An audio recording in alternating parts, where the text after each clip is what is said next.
Muy buen día, mis estimados jóvenes. Mi nombre es el doctor Paul Eric y el día de hoy vamos a practicar un poco acerca de la enfermedad llamada brucelosis. La brucelosis va a ser una enfermedad infectocontagiosa bacteriana que va a ser transmitida de manera directa o indirecta a los seres humanos por parte de algunos animales infectados, lo que la va a definir como una zoonosis. Estos animales principalmente van a ser rumiantes y cerdos domésticos, y las manifestaciones clínicas que nos podrá dar la brucelosis van a ser muy variables e inespecíficas. La causa principal va a ser por la Brucella melitensis. Brucella melitensis pertenece a los cocobacilos gram negativos de lo que va a ser en orden rhizobiales, de la familia y género Brucella.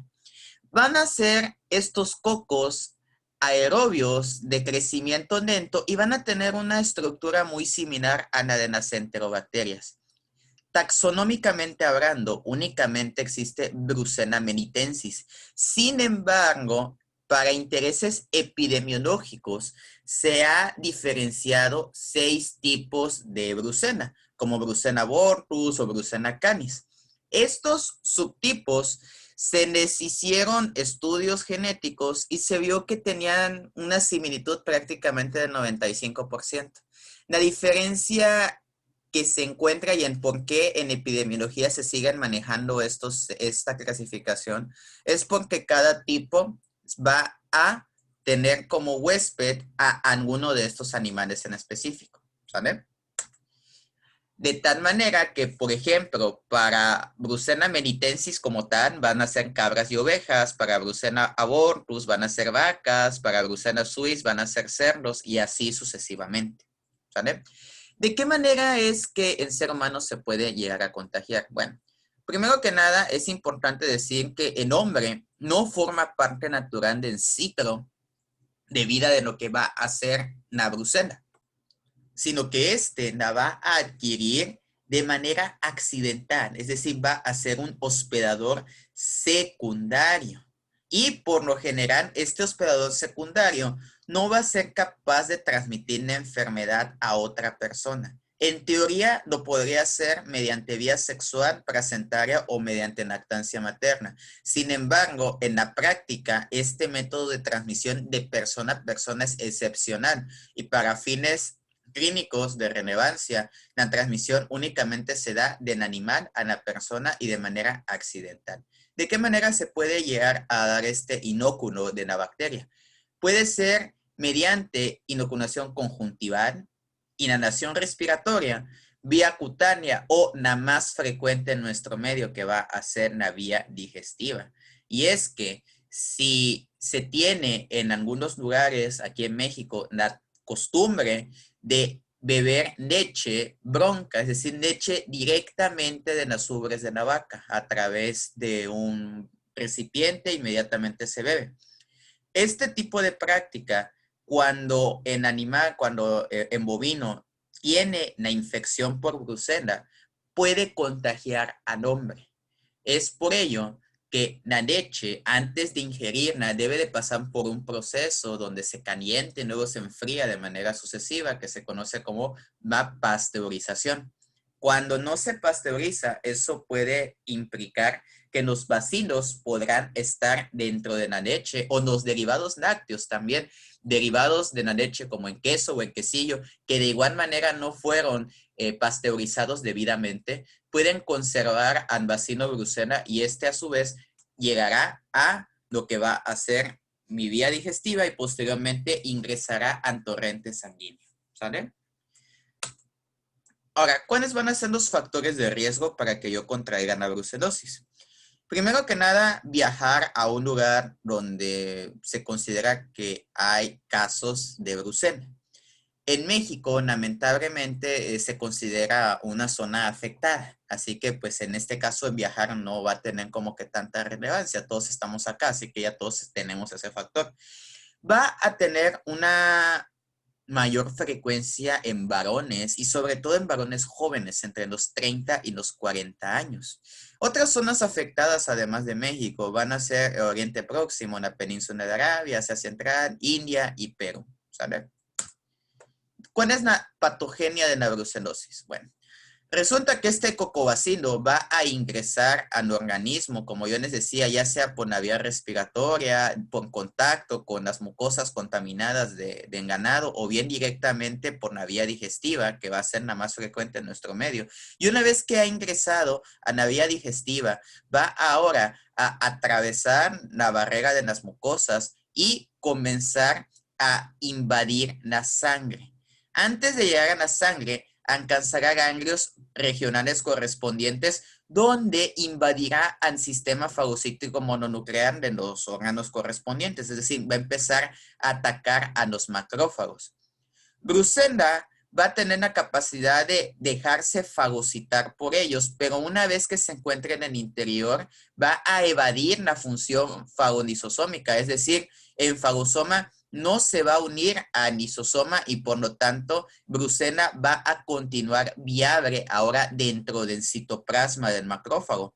Ahora, Brucella específicamente se va a desplazar al retículo endoplasmático del macrófago. Y una vez que llega al retículo endoplasmático, se queda en el interior de este organelo y comienza a multiplicarse.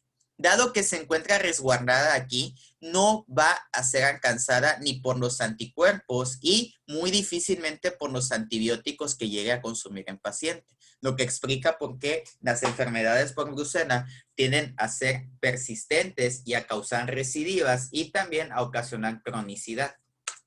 Sin embargo, pese a todo ello, pues obviamente la célula, el macrófago, va a comenzar a dar señales de alerta que va a desencadenar una respuesta adaptativa, que va a causar ahora que lleguen células mononucleares que van a intervenir junto con linfocitos para empezar a crear granulomas, para rodear a los macrófagos que han sido contaminados con esta bacteria. Así como ocurren con tuberculosis que tienen que hacer un granuloma, algo así pasa con Brucella. Solamente que los granulomas de la Brucella por lo general no son necrosantes, es decir, no causan tanto daño como ocurre con el caso de Mycobacterium. Ahora, pese a este tipo de reacción, muchos cocobacilos de Brucella van a permanecer ocultos en distintas partes del sistema fagocítico mononuclear. Por lo tanto, vamos a tener como que temporadas donde el bacilo comenzará su replicación y saldrá la sangre y eso ocasionará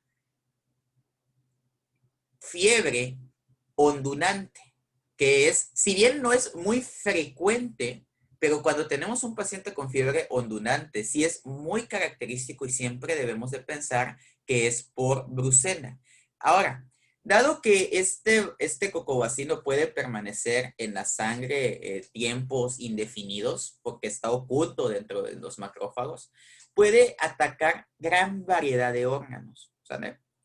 ¿Cuáles van a ser los órganos que irá a atacar principalmente? Va a atacar sistema osteoarticular, va a atacar sistema genitourinario, va a atacar lo que va a hacer a los ganglios linfáticos, puede atacar también incluso hasta el corazón. ¿Sale? Ahora, la manera en la que va a atacar cada aparato y cada sistema es extremadamente variable. ¿Sale? Y no hay así como que nosotros digamos, es que este es el cuadro típico de Brucella. Realmente no vamos a tener un cuadro típico de Brucella. ¿Sale? Por eso es que se dice que tiene un extraordinario polimorfismo. Y es que de manera general, los signos y síntomas generales de esta enfermedad va a ser en un 70-90% fiebre arriba de 38 grados, acompañado de escalofríos, acompañado de sudoración. La literatura nos comenta que los pacientes con brucelosis desarrollan un aroma característico como algo entre dulce y echado a perder. Van a tener dolores de articulaciones y de músculos. Y de ahí, si acaso, alguna inflamación del hígado, una hepatomegalia. Si ustedes se dan cuenta, El cuadro clínico es tremendamente inespecífico, es decir, fiebre, escalofrío, sudoración y dolor de cuerpo y de huesos es inespecífico, a más no poder. Entonces, no se puede determinar exactamente a primera decir, ¿sabes qué? Es brucela. Pero sí nos puede ayudar mucho en contexto del paciente. Siempre hay que preguntarle a todo paciente que esté presentando datos clínicos compatibles con una infección, pero que ya lleva semanas, preguntarle si él no consume leche directamente de la vaca, sin pasteurizar, o bien que sea una persona que se dedique a la ganadería, porque igual por convivencia por vía aérea también se puede contagiar, ¿sale?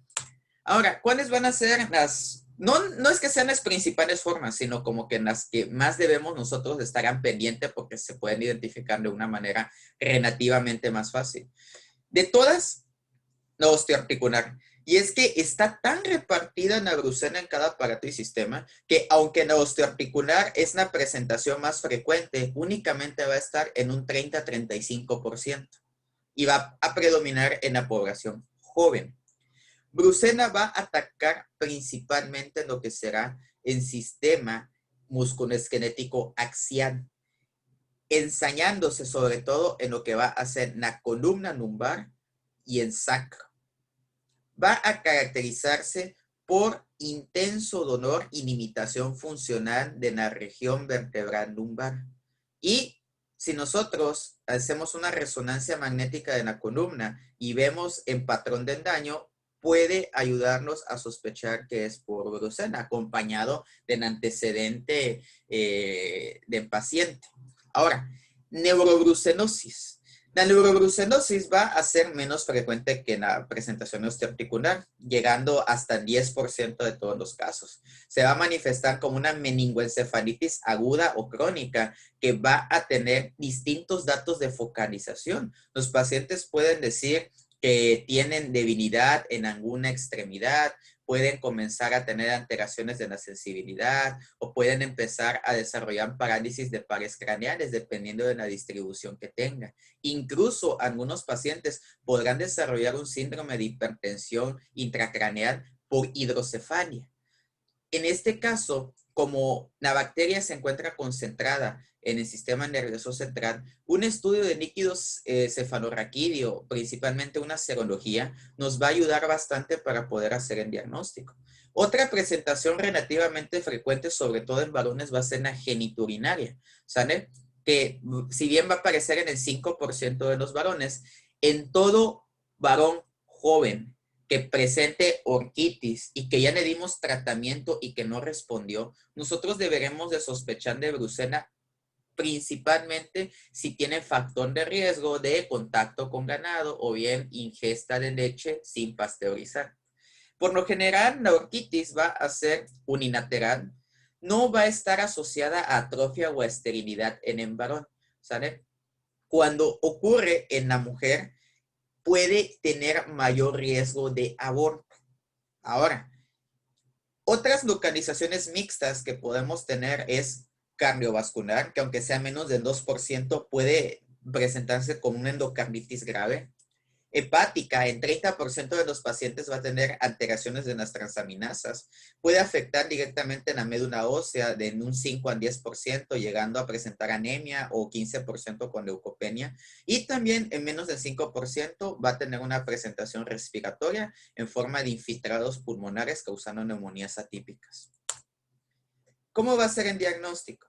El diagnóstico puede ser por hemocultivo, aunque solamente va a tener una positividad en el 75% de los casos. Un hemocultivo negativo para brucela no es garantía de que mi paciente no lo tenga.